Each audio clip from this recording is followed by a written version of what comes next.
আসসালামু আলাইকুম সুপ্রিয় এসএসসি পরীক্ষার্থীরা, আজকে আমরা তোমাদের রসায়ন ৩ নম্বর অধ্যায় পদার্থের গঠনের গাণিতিক অংশ নিয়ে আলোচনা করব। আমরা চেষ্টা করেছি বোর্ড পরীক্ষায় যে প্রশ্নগুলো আসার সম্ভাবনা আছে সেগুলো নিয়ে একটা ক্লাস সাজানোর। চলো দেখি আমরা কি পড়ব। শুরুতেই যদি আমরা দেখি তাহলে দেখো, আমরা একটা সৃজনশীল প্রশ্ন নিয়ে আসছি যে প্রশ্নটা পরীক্ষায় আসছে, অনেকবারই আসছে এগুলা, আমরা বোর্ডটা উল্লেখ করি নাই বাসে যদিও। এরকম একটা প্রশ্ন উদ্দীপক দেখো, একটা উদ্দীপক দেওয়া আছে আমাদের যে কপারের দুটি আইসোটোপ দেওয়া আছে। কি কি? একটা হচ্ছে কপার 63 আর একটা হলো কপার 65 এবং এর আপেক্ষিক পারমাণবিক ভর দেওয়া আছে আমাদের কাছে কত? 63.5। ওকে, এই হচ্ছে আমাদের উদ্দীপক। এখন প্রশ্ন বলছে উদ্দীপকের আইসোটোপ দ্বয়ের শতকরা পরিমাণ নির্ণয় করো। মানে আমাদের যে আইসোটোপ দুটো আছে সেই আইসোটোপ দুটার শতকরা পরিমাণ আমাদেরকে নির্ণয় করতে বলছে। ওকে, এই হচ্ছে আমাদের কোশ্চেন যে উদ্দীপকের আইসোটোপ দ্বয়ের শতকরা পরিমাণ নির্ণয় করো। ওকে, এই একটা প্রশ্ন। সেকেন্ড প্রশ্ন হচ্ছে, তাহলে এটা গ নম্বরে ছিল এই পরীক্ষায়, আর ঘ নম্বরে ছিল উদ্দীপকের মৌলটির ইলেকট্রন বিন্যাস সাধারণ নিয়মের ব্যতিক্রম কি বিশ্লেষণ করো। কার? এখানে আমাদের বলেছে উদ্দীপক মৌলটা বলতে কে বলা, উদ্দীপকের মৌলটা বলতে কার কথা বলা হয়েছে? উদ্দীপকের মৌলটা বলতে আমাদের মূলত কপারের কথা বলা হয়েছে, যে কপার ইলেকট্রন বিন্যাস সাধারণ নিয়মের ব্যতিক্রম কিনা। এই সেম টাইপের প্রশ্ন তোমাদের আসে অনেক সময়। এটাকে আমরা যদি আরও দেখি, কিছু প্রশ্ন এরকম আসে উদ্দীপকের মৌলটির, এখানে সাধারণত পটাশিয়াম আসে, ক্রোমিয়াম আসে, কপার আসে, যেগুলোর ইলেকট্রন বিন্যাস ব্যতিক্রম বিশ্লেষণ করো। এইভাবে অনেক সময় প্রশ্নটা আসছে। হ্যাঁ, তাহলে চলো আমরা একটু উত্তর করার চেষ্টা করি। এই প্রশ্নটা কিভাবে উত্তর করবো আমরা। প্রথম কোশ্চেনটা ছিল যে উদ্দীপকের আইসোটোপের শতকরা পরিমাণ নির্ণয় করো। ওকে, তাহলে এর উত্তর করার জন্য আমরা প্রথমে ধরে নিই যে কোনো একটা আইসোটোপের শতকরা পরিমাণ হচ্ছে এক্স। ঠিক আছে, কারণ দেখো প্রশ্নটা বলেছে যে একটা আইসোটোপ, মানে এই মৌলটার কয়টা আইসোটোপ আছে? দুইটা।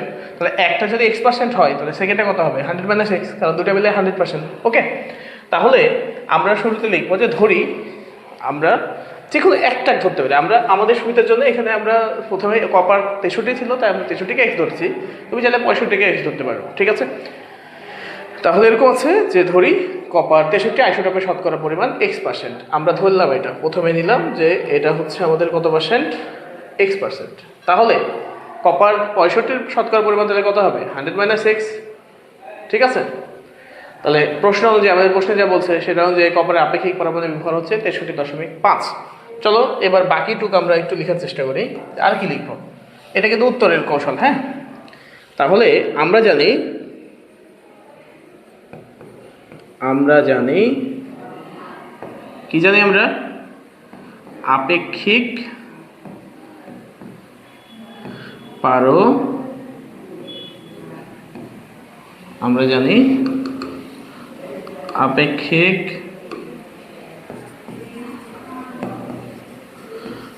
পারমাণবিক ভর।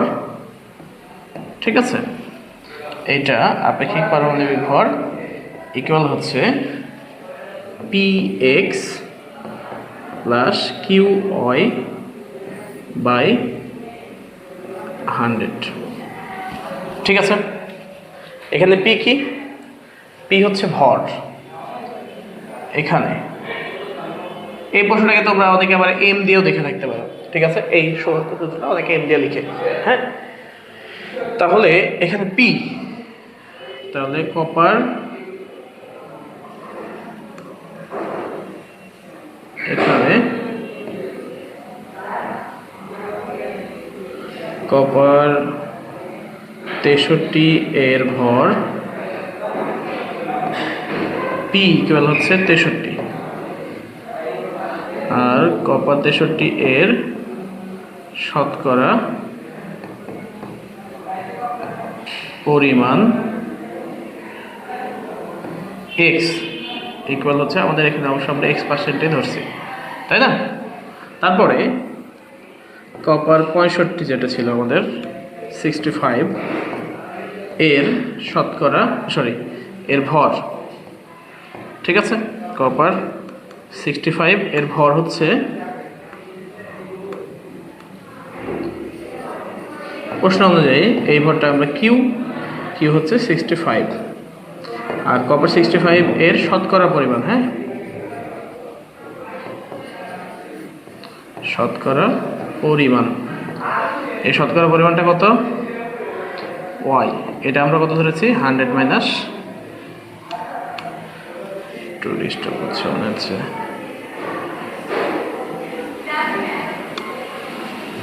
পরিমাণ ওয়াই ইকুয়াল হচ্ছে ইকুয়াল 100 মাইনাস x%। ঠিক আছে, তাহলে চলো আমরা এখন মানগুলো সব বসাই দিই। পি এর মান হচ্ছে 63, তাহলে 63x plus 65 100 minus x divided by 100 equal হচ্ছে 63.5 ছিল আমাদের প্রশ্নে। ঠিক আছে, গুণ দাও তাহলে, বা 63x plus 6500 minus 65x equal 6350। 100 এই পাশে গুণ হয়ে গেল। ঠিক আছে, তাহলে এখান থেকে যদি তুমি হিসাব করো তাহলে এইটুক আর এইটুক হিসাব করলে পাবো মাইনাস 2x ইকুয়াল 6350 মাইনাস 6500। ঠিক আছে, এইটুক যদি আমরা মাইনাস করি তাহলে কত পাওয়া যায় দেখো তো? 0 থেকে 0 বাদ দিলে 0, আর 10 থেকে 5 বাদ দিলে 5, তাহলে এখান থেকে 4, 4 থেকে 3 বাদ দিলে 1, 150। ঠিক আছে, তাহলে এখান থেকে যদি আমরা হিসাব করি তাহলে বা x ইকুয়াল আসে, ওইখানে কিন্তু মাইনাস হবে, মাইনাস 150। ঠিক আছে, এখানে হচ্ছে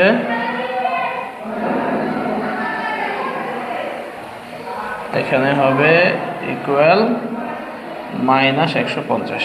ওকে, তাহলে এখান থেকে x ইকুয়াল হচ্ছে মাইনাস 150 ডিভাইডেড বাই মাইনাস 2। তাহলে অতএব আমরা যদি লিখি যে অতএব x ইকুয়াল কত হয়? 150কে 2 দিয়ে ভাগ করলে 75। ঠিক আছে, 75। তাহলে একটা আইসোটোপের শতকরা পরিমাণ কত হচ্ছে? 75%।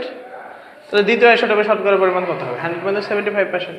তাহলে এবার লাস্টে লিখে ফেলো এখানে, চলো। তাহলে কি লিখবো? অতএব কপার 63 এর শতকরা পরিমাণ 75%।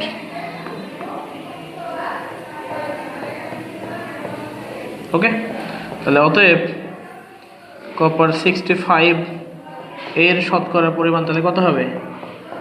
100 মাইনাস 75%।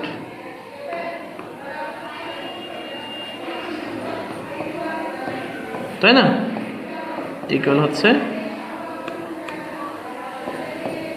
25%। এই হচ্ছে আমাদের অ্যান্সার। ওকে, তাহলে আমরা লাস্টে একটু এই লাইনটা গুছাই নেব যে অতএব উদ্দীপকের কপার 63 এর শতকরা পরিমাণ 75% এবং কপার 65 এর শতকরা পরিমাণ 25%।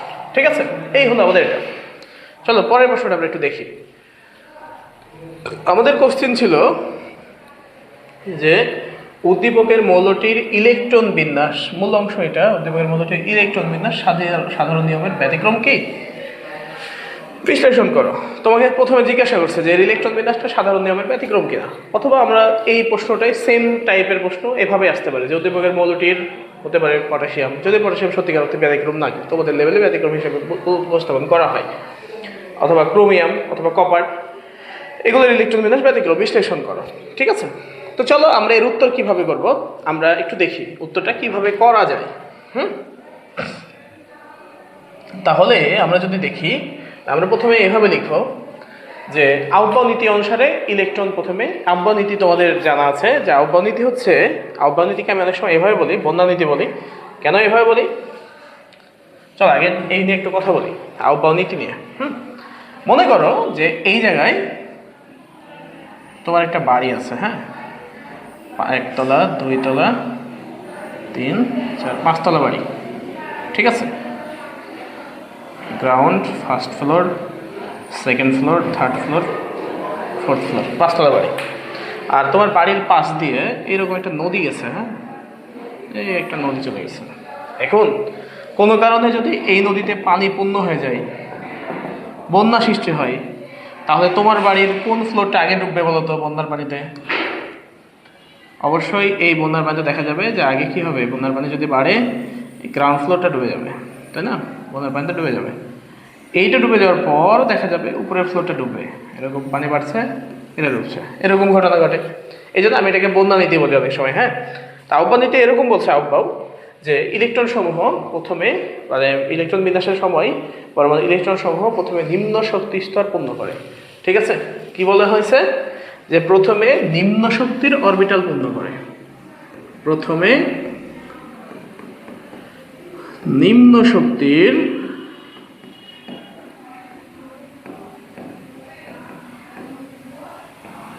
অরবিটাল পূর্ণ করে। ওকে, তারপর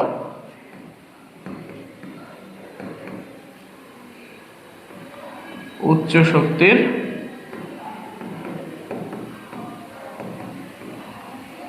অরবিটালে গমন করে। ওকে, তার মানে ইলেকট্রনগুলো আগে পূরণ করবে নিম্ন শক্তির অরবিটাল, তারপরে যাবে উচ্চ শক্তির অরবিটালে। এই হলো আমাদের কথা। এখন কোশ্চিন হলো যে কোনটা নিম্ন শক্তির অরবিটাল, কোনটা বেশি শক্তির অরবিটাল, তাই না?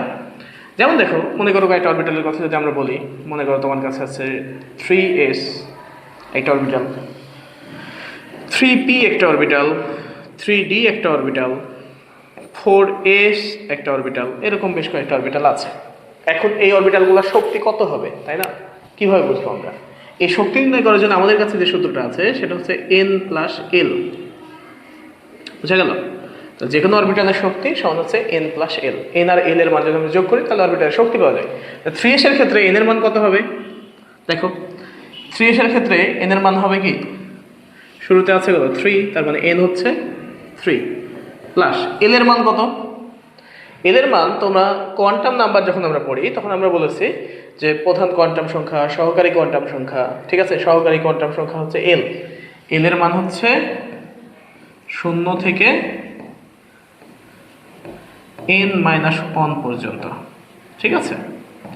0 থেকে n-1 পর্যন্ত। এখন n এর মান যদি 4 হয় তাহলে কত হবে? 0, 1, 2, 3 এরকম হবে, তাই না? আর এই মানগুলো আমাদের বোঝায় যে কি হবে, কোনটা কোন অরবিটাল হবে। l এর মান যদি 0 হয় তাহলে সেটা s অরবিটাল, 1 হলে p, 2 হলে d, 3 হলে f। ঠিক আছে, এখন দেখো আমরা যে এখানে লিখতে চাইছি সেটা কি ছিল? আমরা লিখতে চাইছি এখানে যে n+l এর মান কত হবে, তাই না? তাহলে 3s এর ক্ষেত্রে n এর মান হচ্ছে 3, আর s এর মান কত? l এর মান দেখো, s এর জন্য l এর মান কত? 0, তাই না? তাহলে টোটাল কত হচ্ছে? 3 হচ্ছে। এবার 3p এর ক্ষেত্রে যদি আমরা হিসাব করি তাহলে হবে 3 প্লাস p এর মান দেখো 1, তাহলে 4। তারপরে 3d এর ক্ষেত্রে যদি আমরা বলি তাহলে হবে 3 প্লাস 2, 5। আর 4s এর ক্ষেত্রে যদি আমরা দেখি তাহলে সেটা হয় 4s, তাহলে 4, আর এখানে হয় 4 প্লাস 0 ইকুয়াল হচ্ছে 4। তাহলে দেখো তো, তুমি এখন বলতে পারবে না যে কোনটা শক্তি কম কোনটা শক্তি বেশি। হ্যাঁ, তাহলে দেখো আমরা যদি দেখি তাহলে সবচাইতে এই কয়টার মধ্যে এটার দেখো টোটাল মান কত? সব থেকে কম 3, তার মানে এটা শক্তি হচ্ছে সব থেকে কম। ওকে, সেকেন্ড হচ্ছে এটাতেও 4, দেখো এইটা আর এটা কিন্তু দুটোই সেম না। এখন যদি সেম হয় তাহলে কোনটা হবে, ঠিক কিনা? মনে করো যে তুমি হচ্ছে বিয়ের জন্য পাত্রী দেখতে গেছো। হ্যাঁ, পাত্রী দেখতে যা দেখলা যে হচ্ছে দুইটা পাত্রী দুজনেই খুব সুন্দরী, অনেক সুন্দর। এখন দুইটা সুন্দরী পাত্রী যদি তোমার দুটাই যদি পছন্দ হয়, এখন তুমি তো বিয়ে করবা একটা, তাহলে তুমি কোনটা বিয়ে করবা? তখন তুমি সেকেন্ড কি দেখবা যে এদের মধ্যে কে বেশি হচ্ছে নম্রভদ্র, এই জিনিসটা দেখবা, যে বেশি নম্রভদ্র হবে তাকে বিয়ে করবা। ব্যাপারটা এরকম তো। তো এর ক্ষেত্রে এরকম হয়, বা আরেকটা জিনিস দেখতে পারো তুমি যে এদের মধ্যে কার বয়স কম, ঠিক আছে, সে ব্যাপারটা দেখতে পারো। তো এখানে দেখো এটাও 4, এটাও 4, দুটাই যদি সেম হয় তাহলে আমরা দেখবো যে কার ক্ষেত্রে n এর মান কম। এটার ক্ষেত্রে n এর মান 3, এটার ক্ষেত্রে n এর মান 4। তো যার ক্ষেত্রে n এর মান কম সে আগে হবে। তার মানে আমরা দেখলাম যে 3s এর শক্তি সবচাইতে কম, তারপর হচ্ছে 3p, তাই না? এরপর কই হবে দেখো, এরপর স্বাভাবিকভাবেই 3d আর 4s এর মধ্যে 4s এর শক্তি কম, তাই 4s আসে, হ্যাঁ। তারপর আসে হচ্ছে 3d। ওকে, এই হচ্ছে আমাদের আউটবাউ নীতি। আউটবাউ নীতি অনুসারে তার মানে ইলেকট্রন আগে 4s পূর্ণ করবে, তারপর 3d-তে যাবে। ঘটনা তো তাই হচ্ছে, এরকম না যে আগে 4s তারপর হচ্ছে 3d। ওকে, চলো এবার আমরা দেখি ওই জায়গায় কি হয়। তাহলে আমরা সেটাই বলছি যে আউটবাউ নীতি অনুসারে ইলেকট্রন প্রথমে নিম্ন শক্তির অরবিটালে প্রবেশ করে। সাধারণত 3s অরবিটাল পূর্ণ হওয়ার পর 3d অরবিটালে প্রবেশ করে। সরি, এখানে একটা টাইপিং মিস্টেক হয়েছে, এটা 3s হবে না, এটা হবে 4s। ঠিক আছে, এটা হচ্ছে আমাদের 4s। ওকে, তাহলে সাধারণত 4s অরবিটাল পূর্ণ হওয়ার পর 3d অরবিটালে ইলেকট্রন প্রবেশ করে। ওই একটু আগে আমরা দেখলাম কেন হয়। এখন কিছু মৌলের ক্ষেত্রে যেমন ক্রোমিয়াম, স্পেশালি দুটো মৌল আছে। কারা কারা এরা? কিছু মৌলের ক্ষেত্রে যেমন ক্রোমিয়াম এবং কপার, ঠিক আছে, এই দুটো মৌলের ক্ষেত্রে আমরা দেখি, ক্রোমিয়াম এবং কপারের ক্ষেত্রে আমরা দেখি যে ইলেকট্রন বিন্যাস সে সাধারণ নিয়ম অনুসরণ করে না। এর কারণ হলো, এখন কেন অনুসরণ করে না, এই জায়গায় আরেকটা ব্যাপার আছে। হ্যাঁ, দেখো ইলেকট্রন সমূহ একটা অরবিটালে কখন স্থিতিশীল থাকবে? স্থিতিশীল তখনই থাকবে যখন তারা পূর্ণ অথবা অর্ধপূর্ণ অবস্থায় থাকবে। ঠিক আছে, মানে ধরো কোন একটা অরবিটাল এরকম আছে, এই কোন একটা অরবিটাল ধরো এই অবস্থায় আছে, এস অরবিটাল। এস অরবিটাল কয়টা ইলেকট্রন ধরে? 2টা, তাহলে এটা পূর্ণ অবস্থায় 2। আর যদি অর্ধপূর্ণ হয় তাহলে এটা হচ্ছে পূর্ণ, আর এটা হচ্ছে অর্ধপূর্ণ। ঠিক আছে, তাহলে পূর্ণ আর হচ্ছে অর্ধপূর্ণ। হ্যাঁ, তাহলে অর্ধপূর্ণ যদি হয় তাহলে এটা কত হবে? S1। ঠিক আছে, এই গেল। পি এর ক্ষেত্রে তাহলে কত হবে? P6 আর হচ্ছে P3। ডি এর ক্ষেত্রে D10 অথবা অর্ধেক হচ্ছে D5। এফ এর ক্ষেত্রে হচ্ছে F14 অথবা অর্ধেক হচ্ছে F7। ঠিক আছে, এই অবস্থায় যদি যাই তাহলে পরমাণুগুলো অধিক স্থিতিশীল হয়। এখন চেষ্টা করবেন যে এই অবস্থায় যাওয়া যায় কিনা। তাহলে ক্রোমিয়ামের আমরা যদি ইলেকট্রন বিন্যাস দেখি তাহলে কথাটা এভাবে লিখবো যে ক্রোমিয়াম এবং কপারের ইলেকট্রন বিন্যাসে সাধারণ নিয়ম অনুসরণ করে না। এর কারণ হলো অর্ধপূর্ণ। অর্ধপূর্ণ মানে কি? অর্ধপূর্ণ মানে D5 অথবা সম্পূর্ণ পূর্ণ অর্থাৎ কি D10 অরবিটালগুলো অধিক স্থিতিশীল হয়। এই স্থিতিশীলতা অর্জনের জন্য, এখন স্থিতিশীলতা অর্জন যদি করতে চাই তাহলে এস অরবিটাল থেকে একটা ইলেকট্রন ডি অরবিটালে স্থানান্তরিত হয়। কেন, কিভাবে বুঝলাম আমরা? তাহলে আমরা এর আগে ইলেকট্রন বিন্যাস করি যে কপারের পারমাণবিক সংখ্যা কত? কপারের পারমাণবিক সংখ্যা হচ্ছে 29, তাই না? তাহলে আউটবাউ নীতি অনুযায়ী এর ইলেকট্রন বিন্যাস হওয়ার কথা ছিল কেমন হতো? কপারের ইলেকট্রন বিন্যাস এরকম হওয়ার কথা কিনা? কারণ দেখো 1s2 2s2 2p6 3s2 3p6, তারপরে আমরা জানি 4s আগে পূর্ণ হবে তারপর 3d-তে আসবে। তাহলে 4s2 তারপরে হচ্ছে 3d 9, তাহলে 29 হয়ে গেল। কিন্তু এখানে একটা জিনিস খেয়াল করো, এই অবস্থা যদি হয় তাহলে আমরা যে বলছিলাম যে একটা অরবিটাল পূর্ণ অথবা অর্ধপূর্ণ হলে অধিক স্থিতিশীল হয়, তুমি খেয়াল করে দেখো এখানে 4s অরবিটাল পূর্ণ আছে কিন্তু 3d অরবিটাল পূর্ণ অর্ধপূর্ণ কোনো অবস্থাতেই নাই। এখন পরমাণু যখন পূর্ণ অর্ধপূর্ণ কোনো অবস্থায় না থাকে তখন পরমাণু চেষ্টা করে যে কোনোভাবে অর্ধপূর্ণ বা পূর্ণ হওয়া সম্ভব কিনা। ঠিক আছে, এই সম্ভব হওয়ার জন্যে সে তার পার্শ্ববর্তী অরবিটাল থেকে একটা ইলেকট্রন নেওয়ার চেষ্টা করে, কিন্তু শর্ত হচ্ছে পার্শ্ববর্তী অরবিটালে যাতে স্থিতিশীলতা নষ্ট না হয়। হ্যাঁ, তো দেখো এখানে কপারের ক্ষেত্রে আছে 9টা আর এখানে আছে 4s2।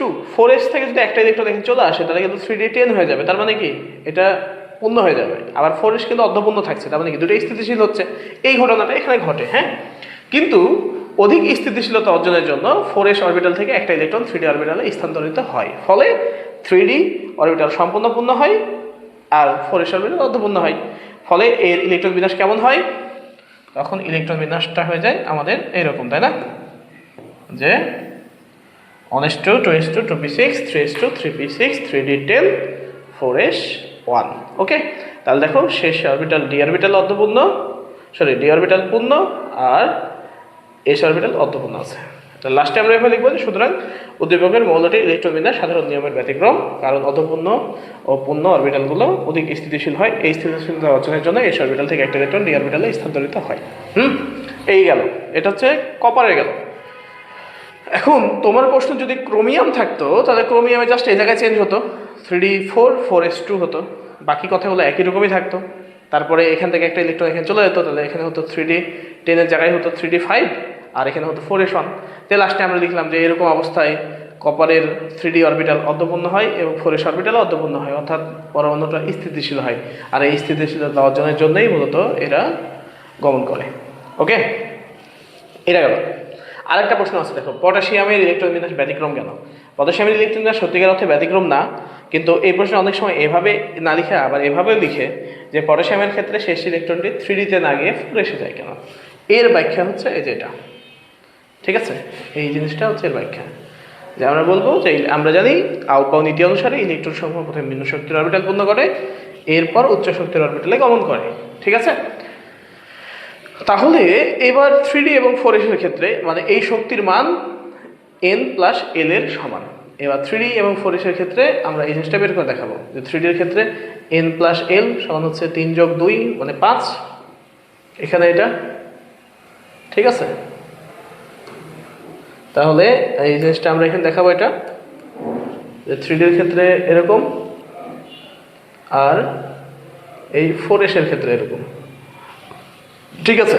দিয়ে আমরা বলছি যে এখানে 3d এবং 4s এর মধ্যে 3d এর মান কম বেশি আর 4s এর মান কম, তার মানে 4s আগে ইলেকট্রন আগে যাবে, তারপর 3d-তে যাবে, এই হচ্ছে ঘটনা, আর কিছু না। ওকে, চলো সামনে দেখি আমরা আরেকটা প্রশ্ন দেখি এখান থেকে। উদ্দীপকটা দেখো একটু, বলছে m একটি মৌল যার নিউক্লিয়াসের প্রকৃত ভর এত। কি দেওয়া আছে? নিউক্লিয়াসের প্রকৃত ভর দেওয়া আছে, কত দেওয়া আছে?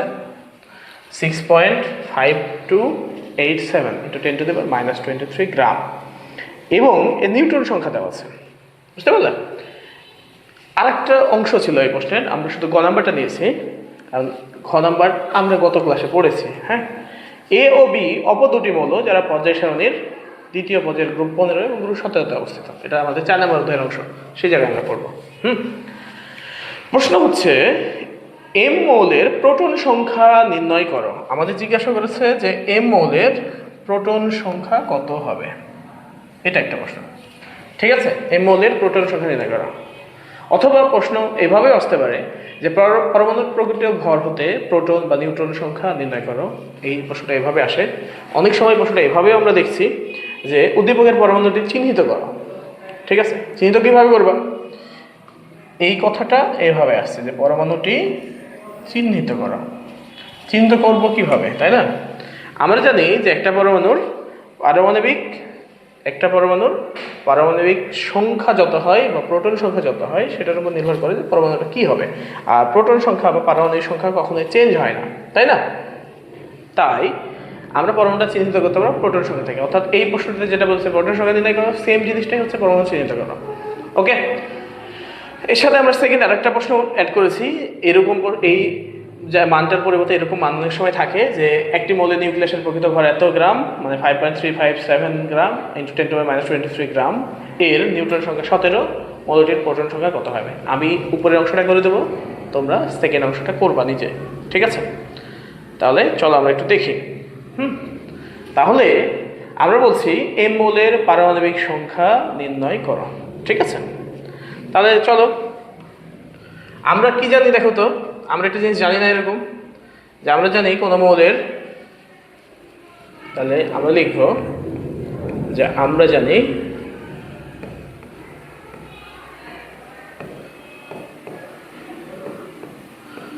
মৌলের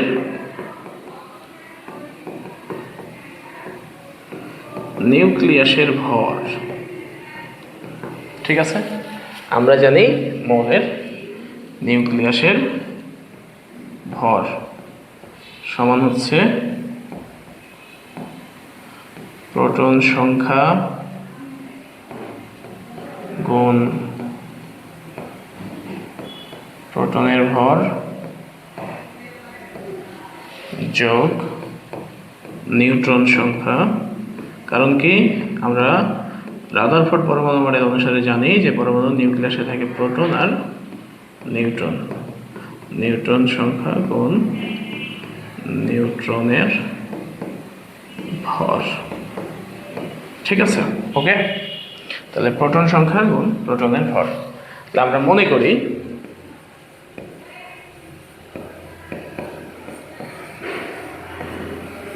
মৌলটির প্রোটন সংখ্যা x। ঠিক আছে, মৌলটির প্রোটন সংখ্যা হচ্ছে x। ওকে, তাহলে অতএব ঠিক আছে, প্রোটন সংখ্যা যদি x হয় তাহলে আমরা এখন প্রোটন সংখ্যাকে প্রোটনের ভর দিয়ে গুণ করব আর নিউট্রন সংখ্যাকে নিউট্রনের ভর দ্বারা গুণ করব। ঠিক আছে, তাহলে চলো আমরা একটু লিখে ফেলি। অতএব x ইন্টু প্রোটনের ভর কত, 1.673 ইন্টু 10⁻, দেখো এককটা কিসে দেওয়া আছে, এককটা দেওয়া আছে গ্রামে, তাই না? আমাদের প্রশ্নটা যদি দেখো তাহলে এককটা কিসে দেওয়া ছিল, গ্রামে দেওয়া ছিল। তার মানে আমরা এই এককটা গ্রামে নেব। গ্রাম নিলে কত হয়, -24 প্লাস এর দেখো নিউট্রন সংখ্যা বলা আছে আমাদের প্রশ্নে। নিউট্রন সংখ্যা কত বলছে দেখো তো, নিউট্রন সংখ্যা বলা আছে 20, তাই না? তাহলে 20 লিখি 20 ইন্টু নিউটনের ভর। নিউটনের ভর কত, 1.675 ইন্টু 10⁻⁻24। ওকে, ইকুয়াল এর ভর। এর ভর কত দেওয়া ছিল, এর ভর দেওয়া ছিল 6.5287। তাহলে 6.5287 ইন্টু 10⁻⁻24 দেখলাম না, 10⁻⁻24 না 23, -23। ঠিক আছে, -23। এখন হিসাব করি পরের লাইন। তাহলে পরের লাইন যদি হিসাব করি তাহলে কি হবে, তাহলে এখান থেকে হবে যে বা এটার সাথে x, তাহলে 1.673 ইন্টু 10⁻⁻24x। ঠিক আছে, আর এটার সাথে যদি এটা গুণ করি তাহলে প্লাস কত হয়ে যায়, হিসাব করলে আসে, একবারে ওই পাশে পার করে দিতে পারি আমরা। চলো ওই পাশে পার করে দিই। তাহলে ওটা আছে হচ্ছে 6.5287 ইন্টু 10⁻⁻23 মাইনাস এটা প্লাস আছে, ওপাশে যে মাইনাস হয়ে যাবে, ওটাকে যদি আমরা গুণ করি তাহলে হয় 3.35 ইন্টু 10⁻⁻23। ঠিক আছে, তাহলে এই দুটো আমরা বিয়োগ করব আর এই x এর সহগটাকে ভাগ করে দেব।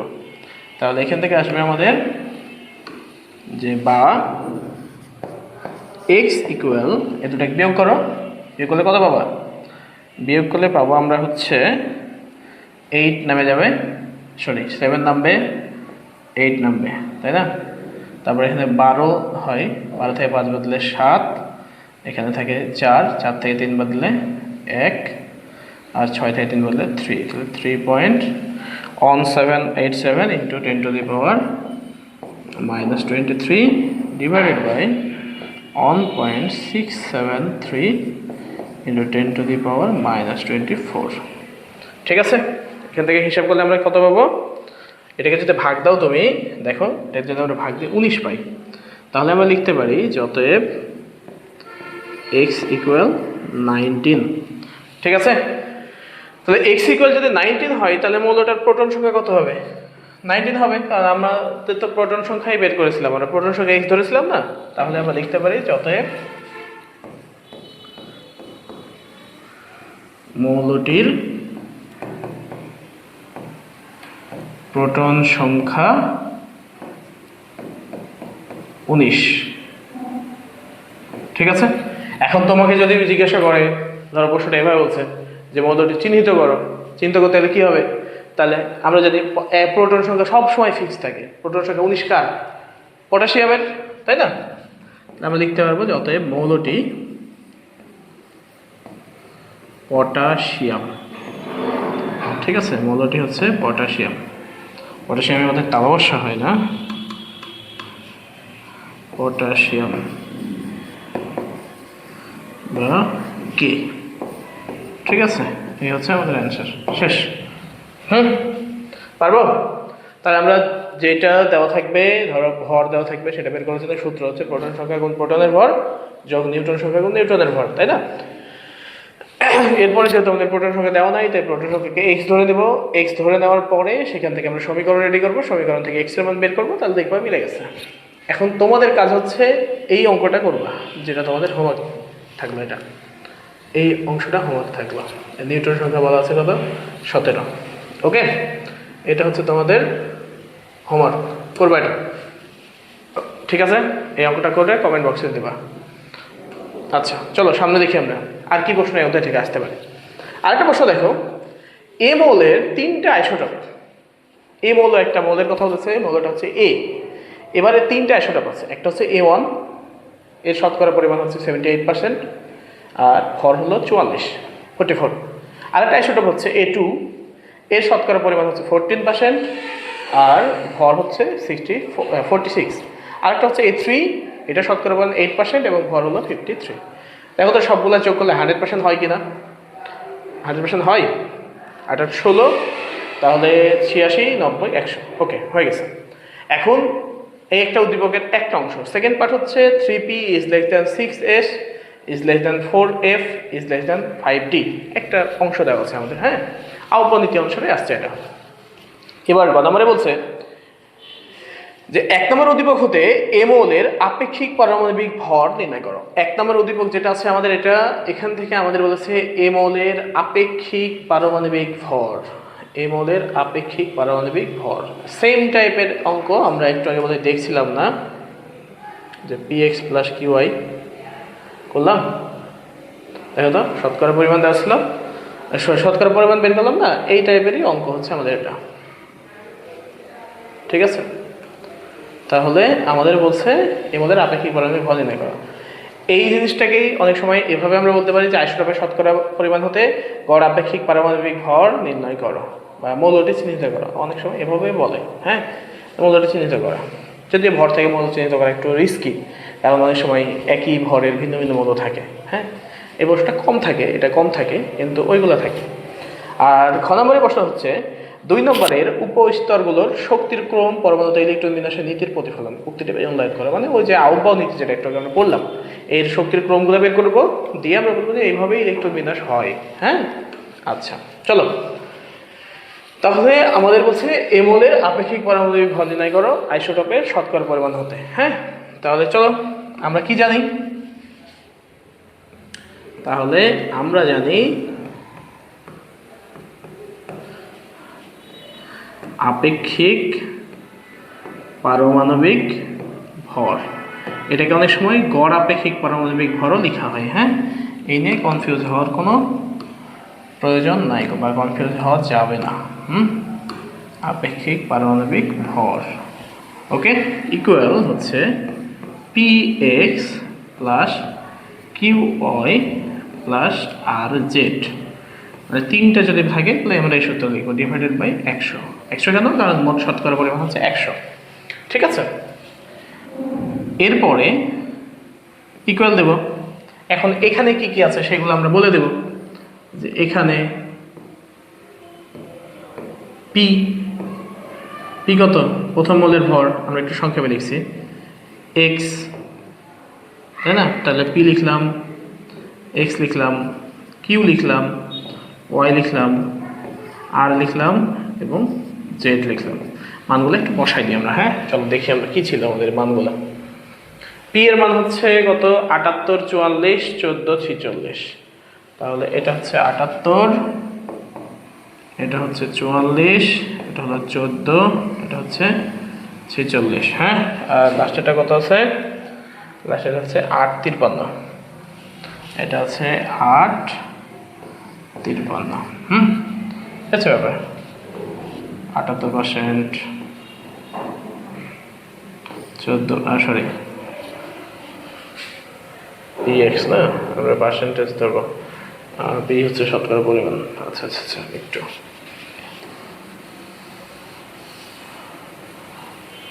78 ভর 44, তারপরে এটা হচ্ছে 14 ভর 46, এটা হচ্ছে 8%,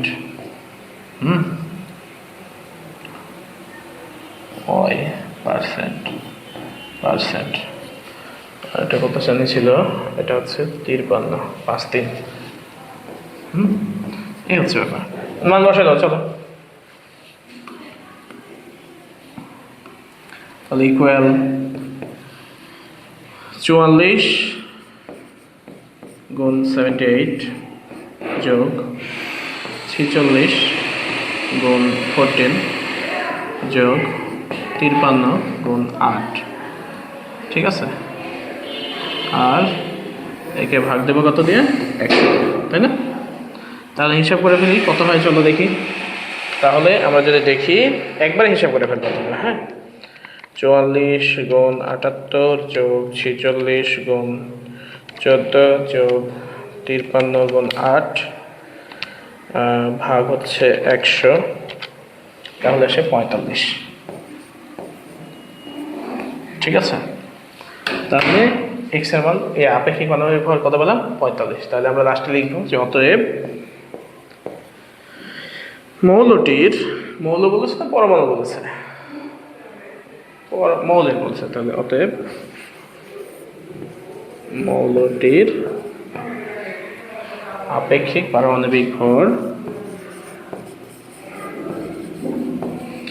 আপেক্ষিক পারমাণবিক ভর 45, এই হচ্ছে আমাদের অ্যান্সার। ওকে, তাহলে এটা শেষ। চলো দেখি আমরা এরপরে কি ছিল আমাদের। আরেকটা প্রশ্ন ছিল, এর ঘ অংশ ছিল যে উদ্দীপকের 2 নম্বর এর উপ স্তরগুলোর শক্তির ক্রম পরবর্তী ইলেকট্রনের নীতির প্রতিফলন মূল্যায়ন করা। তাহলে এখানে আমরা আহ্বান নীতিটা বলবো, হ্যাঁ, যা একটু আগে তোমাদের একটু আগে বললাম না ওই জিনিসটা। যে আহ্বান নীতি অনুসারে ইলেকট্রন সমূহ প্রথমে নিম্ন শক্তির অরবিটাল পূর্ণ করে, এরপর উচ্চ শক্তির অরবিটালে গমন করে। ওকে, তারপরে আমরা ওই অরবিটালগুলো নিয়ে আসবো যেগুলোর নাম দেওয়া আছে। কী কী দেওয়া আছে দেখো, আমরা যদি দেখি তাহলে আমাদের নাম দেওয়া আছে হচ্ছে 5p 6s 4f 5d। এই অরবিটালগুলোর শক্তি হিসাব করবো, ঠিক আছে? 5p 6s 4f 5d, 5p 6s 4f 5d, এই তো, তাই না? এবার এদের শক্তির হিসাব করো, যে শক্তির হিসাব সমান হচ্ছে n প্লাস l, 5 n এর মান, আর l এর মান p এর ক্ষেত্রে 1, তাহলে কত? 6। এটার ক্ষেত্রে হচ্ছে 6 প্লাস 0, তাহলে এটাও 6। এটার ক্ষেত্রে হচ্ছে 4 যোগ f মানে 2, তাহলে সরি spdf, তাহলে f হচ্ছে 3, 4 যোগ 3 সমান হচ্ছে 7। আর এটা হচ্ছে 5 প্লাস d মানে হচ্ছে 2, তাহলে এটা হচ্ছে 7। তাহলে দেখো সব থেকে আমরা যদি হিসাব করে দেখি তাহলে সব থেকে কম হচ্ছে এই দুটার মধ্যে এটা হচ্ছে নাম্বার কম, এই জন্য এটা সবার আগে। তাহলে হবে 5p সবার ছোট, তারপর এটা 6 আছে, 6s, তারপর এটা 7 আছে কিন্তু নাম্বার কম 4f, তারপরে এটা হচ্ছে 5d, 7 আছে কিন্তু নাম্বার বেশি 5d। এই হচ্ছে আমাদের ঘটনা, হ্যাঁ। এইগুলো বলবো আর ওই লেখাগুলো লিখে দেবো যা বললাম। ওকে, পারবো এটা আশা করি। আরেকটা প্রশ্ন দেখি, চলো। এইরকম মডেল আমরা পড়েছি আগের ক্লাসে, ঠিক আছে? যে বোর পরমাণু মডেল না রাদারফোর্ড পরমাণু মডেল, কোনটা শক্তিশালী, কোনটা ভালো, কোনটা খারাপ, কোনটার কি ভুল আছে, কোনটা সঠিক, এই ব্যাপারগুলো আমরা পড়ছিলাম, হ্যাঁ। তো আজকে আমরা দেখো এর পরের পার্টটা দেখি একটু, হ্যাঁ। এইখান থেকে আমরা এই অংশের সাথে রিলেটেড একটা প্রশ্ন নিয়েছি। বলছে উদ্দীপকের বিচিত্রের মৌলটির একটি পরমাণুর ভর, বিচিত্রের যে মৌলটা দেওয়া আছে এর একটা পরমাণুর ভর দেওয়া আছে আমাদের কাছে, ঠিক আছে? কত দেওয়া আছে? 11.7 on 9 into 10 to the power -24 গ্রাম হলে এর আপেক্ষিক পারমাণবিক ভর নির্ণয় করো। অথবা আমাদের প্রশ্নটা এভাবে বলছে যে মৌলটির একটি পরমাণুর ভর হতে আপেক্ষিক পারমাণবিক ভর নির্ণয় করো, মানে এই প্রশ্নটা এভাবে থাকে সাধারণত। তাহলে এর উত্তরটা আমরা করি, একটা পরমাণুর ভর দেওয়া আছে, এখান থেকে আপেক্ষিক পারমাণবিক ভর নির্ণয় করব, ঠিক আছে? তাহলে এখানে আমাদের যে সূত্রটা আমরা জানি সেটা হচ্ছে আমরা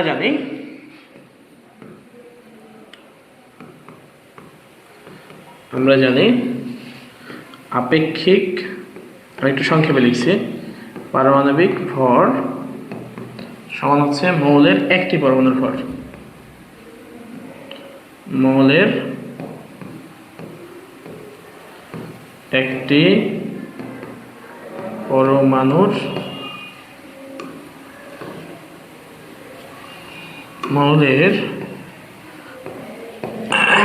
পরমাণুর ভর ভাগ একটি কার্বন 12 এর ভরের, একটি কার্বন 12 এর ভরের 1/12 অংশ। ঠিক আছে, এখন তোমার কাছে একটি পরমাণুর ভর দেওয়া আছে, কত দেওয়া আছে? 11.719 × 10⁻⁻24 গ্রাম। আর একটা কার্বন 12 এর ভরের 1/12 অংশ। এই জিনিসটা আমরা একটু দেখি আগে 60 নোট আকারে, হ্যাঁ, যেটা কিভাবে হয়। চলো আমরা একটু এই অংশটা দেখি আগে। তাহলে দেখো, 1 মোল কার্বন পরমাণুর ভর কত?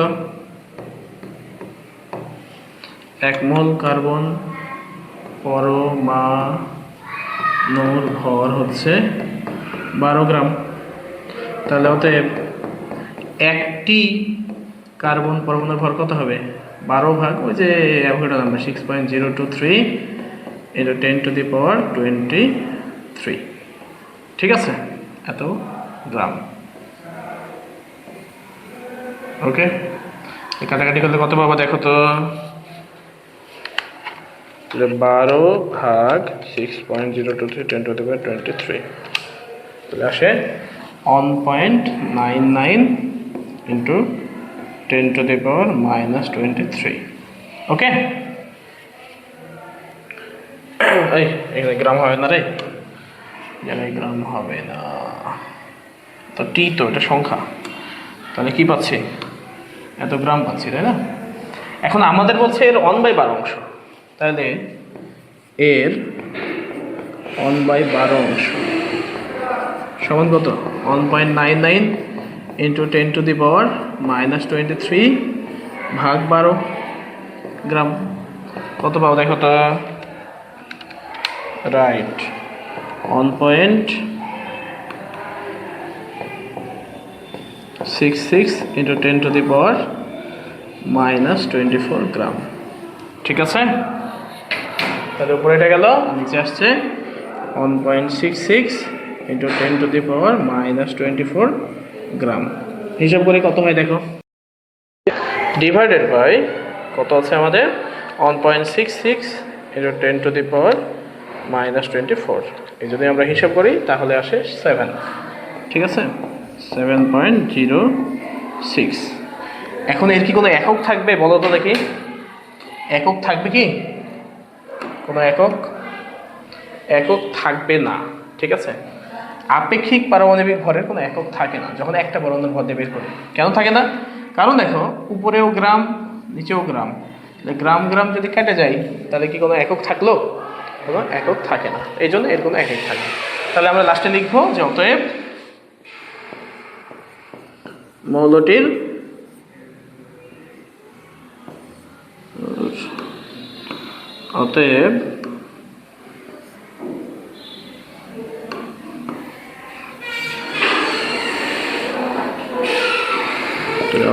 মৌলটির আপেক্ষিক পারমাণবিক ভর 7.06। এই তো শেষ, বুঝতে পারলাম? এই হলো আমাদের এই প্রশ্ন। এইটুকু তোমাদের প্রশ্নে লেখা লাগবে না, এটা জাস্ট আমাদের এই অংশের জন্য আমরা শিখালাম।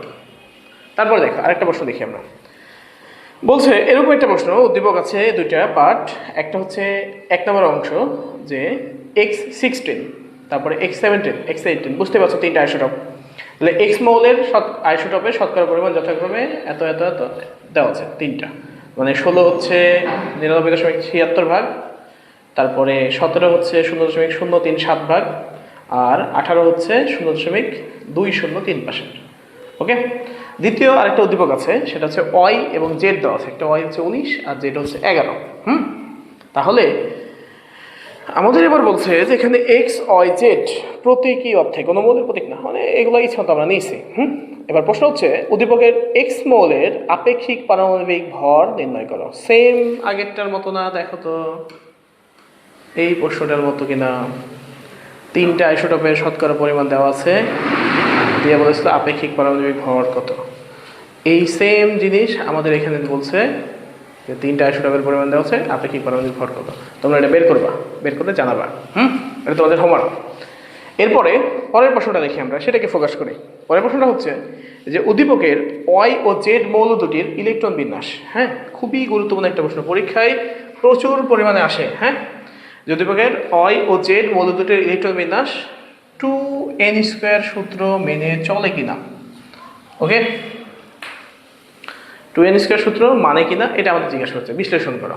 অথবা এটা অনেক সময় উল্লেখ করে দেয় যে উদ্দীপকের মৌলের, ধরো এখানেই আমরা দেখতে পাচ্ছি, দেখো এটা কিন্তু সোডিয়াম পটাশিয়াম, এটা দিয়ে প্রশ্নটা সব সময় আসে যে দেখো জেড এটা 11, তার মানে এটা কি সোডিয়াম, আর এটা ওয়াই 19, মানে এটা হচ্ছে পটাশিয়াম।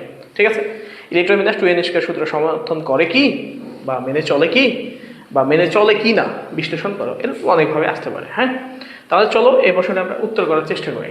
যদি বলেন এক্স মৌলের আপেক্ষিক পারমাণবিক ভর, এটা তোমাদের হচ্ছে হোমওয়ার্ক, SW। ওকে, পরের প্রশ্ন, উদ্দীপকের ওয়াই ও জেড মৌল দুটি ইলেকট্রন বিন্যাস 2n² সূত্র মেনে চলে কিনা বিশ্লেষণ করো।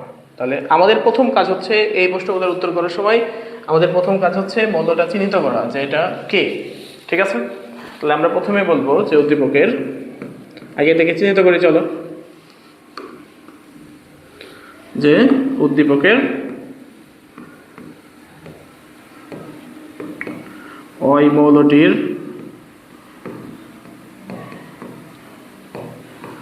পারমাণবিক সংখ্যা কত। দেখো তো ওয়ের পারমাণবিক সংখ্যা কত দেওয়া আছে। ওয়ের আসতে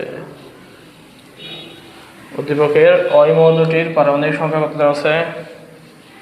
ওই দেওয়া আছে 11, সরি 19, আর জেড হচ্ছে 11, তাই না? তাহলে উদ্দীপকের ওই মৌলটির পারমাণবিক সংখ্যা 19, অর্থাৎ এটি পটাশিয়াম, এবং জেড মৌলের বা জেড মৌলটির, হ্যাঁ, এবং জেড মৌলটির পারমাণবিক সংখ্যা 11। ওকে, অর্থাৎ এটিকে সোডিয়াম। এই জিনিসটা তোমরা লিখবা আগে। হ্যাঁ, তোমরা অবশ্যই ডট ডট দিবা না, তোমরা পুরোপুরি লিখবা এটা হচ্ছে সোডিয়াম। এবার 2n² সূত্র অনুসারে, তাহলে আগে আমরা ইলেকট্রন বিন্যাস করি। পটাশিয়ামের ইলেকট্রন বিন্যাস করো। পটাশিয়াম কত? 19।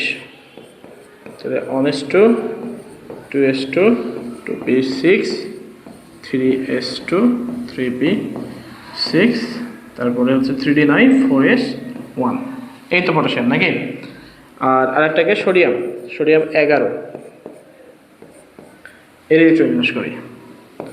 1s2 2s2 2p6 3s1। ঠিক আছে, 2n² বলছে আমাদের না। 2n² বলতে n কি? n হচ্ছে এই যে এই সংখ্যাটা। ঠিক আছে, এখন 2n² হচ্ছে অরবিটালের ইলেকট্রন ধারণ ক্ষমতা। কোনো একটা অরবিটালে, বা কোনো একটা অরবিটাল না, আসলে অরবিট, কোনো একটা অরবিটে ইলেকট্রন কতগুলো ধরবে, এটা হচ্ছে 2n² সূত্র দ্বারা পাওয়া যায়। তাহলে আমরা এখন বলবো যে, এখন দেখো পটাশিয়ামের শেষ কক্ষপথটা কোথায়। পটাশিয়ামের শেষ কক্ষপথটা কেবল 4s দ্বারা শুরু, এটা হচ্ছে শেষ। তাহলে কমপ্লিট করে আসছে কোনটা? 3 শেষ করে আসলো নাকি বলি, যে শেষ হয়েছে তাকে নিয়ে তুমি তুলনা করতে পারবা যে সে নিয়ম মানছে নাকি মানে নাই। মানে ব্যাপার হচ্ছে তুমি এখন এসএসসি পরীক্ষা দেওয়া নাই, এসএসসি পরীক্ষা দেওয়া নাই, এখন তোমাকে যদি কেউ বলে যে ও ভালো স্টুডেন্ট না, ও রেজাল্ট খারাপ করছে, এরকম কিছু কি তোমাকে বলতে পারবে? তোমার এসএসসি রেজাল্ট তো হয়নি, তাহলে তোমাকে এসএসসি রেজাল্ট নিয়ে কিছু বলা যাচ্ছে না।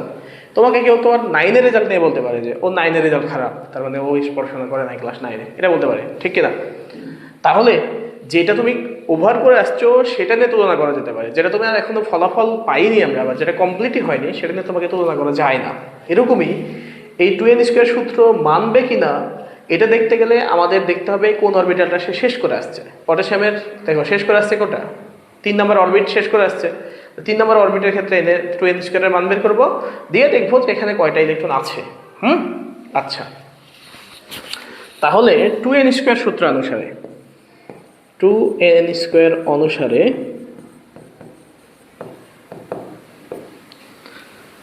n ইকুয়াল 1 হলে ওই অরবিটে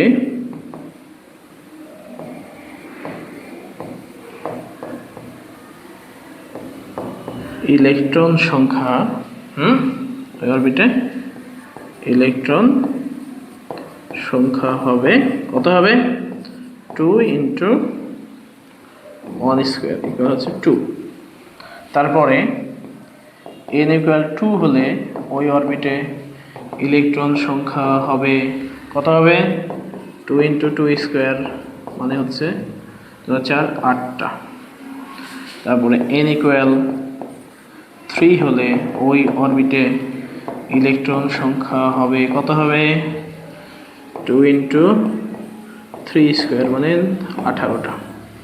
ঠিক আছে, আরেকটা দেখাবো 4 পর্যন্ত, যে n ইকুয়াল 4 হলে ওই অরবিটে ইলেকট্রন সংখ্যা হবে কত হবে?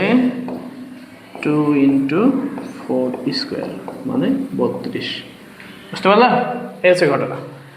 এখন আমরা দেখবো এই সূত্র মানছে কিনা। ঠিক আছে, তাহলে এবার চলো লিখি আমরা। তাহলে এখানে আমরা একটা পেজ নিই। তাহলে আমরা বলি যে পটাশিয়াম এর ইলেকট্রন বিন্যাস হতে পাই এর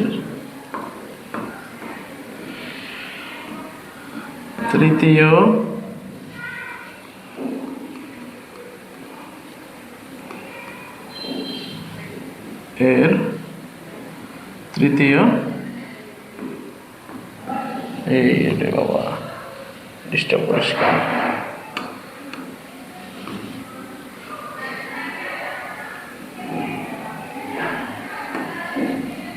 সিরিয়াসলি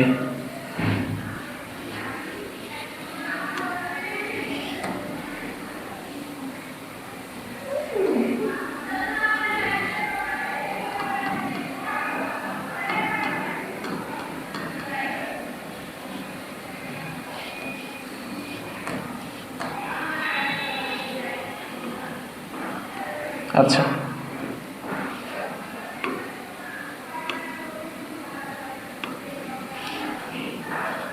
তাহলে এর তৃতীয় শক্তি স্তরে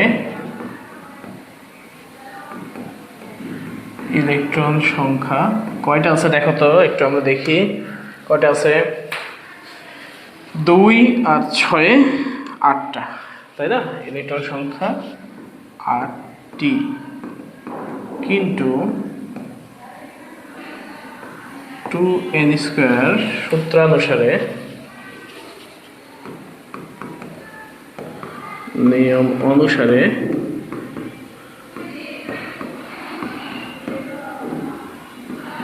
ইলেকট্রন থাকার কথা, কতগুলো থাকার কথা? 18টি, তাই না? তো 3 নম্বরের জন্য আমরা কত বের করলাম? 18 না? 18টি, অর্থাৎ পটাশিয়াম 2n² সূত্র মেনে চলে না। 2n² সূত্র মেনে চলে না। ঠিক আছে, অপরদিকে তাহলে সেকেন্ড যেটা আছে সেটা নিয়ে বলি এবার।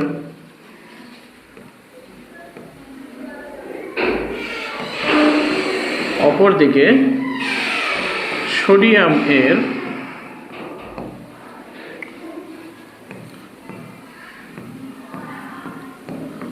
দ্বিতীয় কক্ষপথ। কেন দ্বিতীয় কক্ষপথ বলছি? কারণ সেটা সে কি বলি কমপ্লিট করে আসছে। ঠিক আছে, দ্বিতীয় থেকে তৃতীয়তে চলে আসছে। দ্বিতীয় কক্ষপথে ইলেকট্রন আছে কয়টা আছে দেখো তো? সোডিয়ামের ক্ষেত্রে কয়টা আছে? 2 আর 6 8টা আছে, তাই না? ইলেকট্রন আছে 8টি এবং 2n²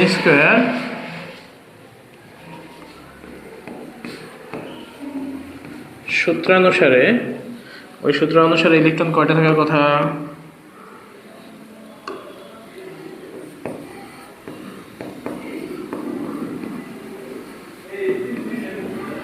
ইলেকট্রন থাকার কথা 8টি, অর্থাৎ সোডিয়াম 2n² সূত্র মেনে চলে। এইবার আমরা লাস্টে লিখবো যে অতএব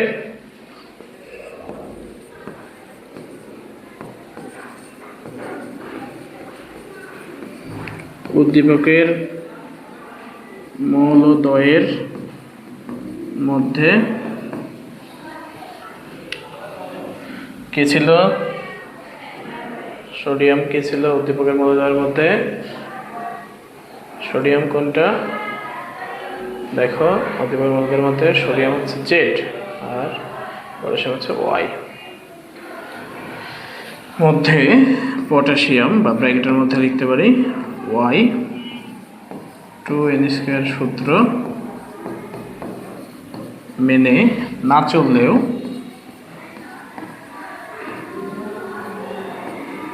সোডিয়াম মানে Z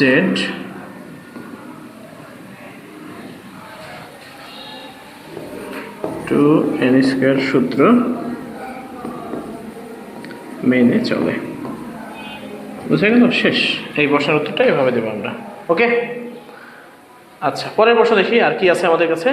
প্রোটন ও নিউট্রন ব্যবহার করে পরমাণুর প্রকৃত ভর নির্ণয়, অথবা উদ্দীপকের পরমাণুটির প্রকৃত ভর নির্ণয়। এই টাইপের প্রশ্ন দেখো আমরা করলাম। হ্যাঁ, আমাদের ওখানে প্রোটন নিউট্রনের ভর দেওয়া ছিল না, আমাদের বলা ছিল যে প্রোটন সংখ্যা এত, নিউট্রন সংখ্যা ভর সংখ্যা এত এবং নিউট্রন সংখ্যা এত, প্রোটনের ভর বের করো, প্রোটন কতটি আছে সেটা নির্ণয় করো।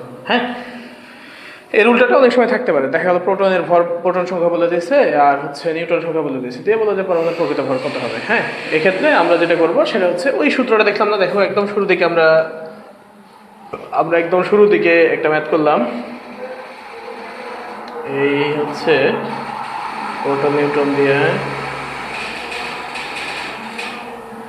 প্রোটন নিউট্রন কোনটা করলাম?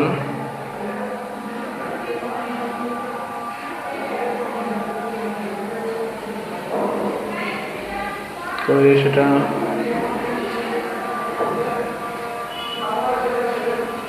এই যে এই ম্যাথটা করলাম না, দেখো এই টাইপের এই সূত্রটা লিখবো আমরা। হ্যাঁ, যে আমরা জানি মৌলের নিউক্লিয়াসের ভর সমান হচ্ছে প্রোটন সংখ্যা গুণ প্রোটনের ভর যোগ নিউট্রন সংখ্যা গুণ নিউট্রনের ভর। এরপরে প্রোটন সংখ্যা নিউট্রন সংখ্যাগুলো বসাই দিব, বসাই দিলে আমরা পেয়ে যাব যে এটা হচ্ছে ভর কত হবে, একটা পরমাণুটার প্রকৃত ভর কত হবে।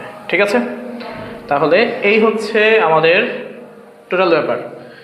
তাহলে আমরা যদি বলি তোমাদের, তাহলে দেখো এই অধ্যায় থেকে আমরা আজকে কিছু প্রশ্নের উত্তর করলাম আর গত ক্লাসে কিছু প্রশ্নের উত্তর করেছি। এই প্রশ্নগুলোর বাইরে অধ্যায় আর কোনো প্রশ্ন হওয়ার জায়গা নাই। সুতরাং তুমি নিশ্চিত থাকতে পারো এই প্রশ্নগুলো উত্তর করলে তুমি সবগুলো প্রশ্নের উত্তর পারবা, এবং এখান থেকে তুমি শিওর 1 সেট সৃজনশীল পাবাই পরীক্ষায়, 2 সেট পাওয়ার সম্ভাবনাও আছে।